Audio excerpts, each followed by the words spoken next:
कोल्हापूर जिल्हाधिकारी कार्यालयासमोर सर्वपक्षीय कोल्हापूर महापालिका हद्दवाढ विरोधी कृती समिती यांच्यामार्फत हद्दवाढीला विरोध करण्यासाठी धरणे आंदोलन सुरू आहे।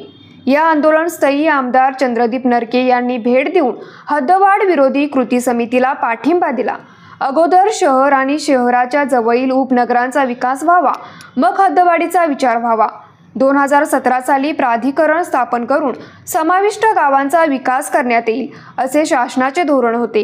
त्यामुळे या प्राधिकरणातून या गावांना निधी द्यावा आणि संतुलित विकास करून टप्प्याटप्प्याने ही गावे समाविष्ट करावीत। ग्रामीण जनजीवन उद्ध्वस्त होईल असा घाईगडबडीने निर्णय घेऊ नये अशी विनंती आमदार नरके यांनी उपमुख्यमंत्री तथा नगरविकास मंत्री एकनाथ शिंदे यांना केली आहे।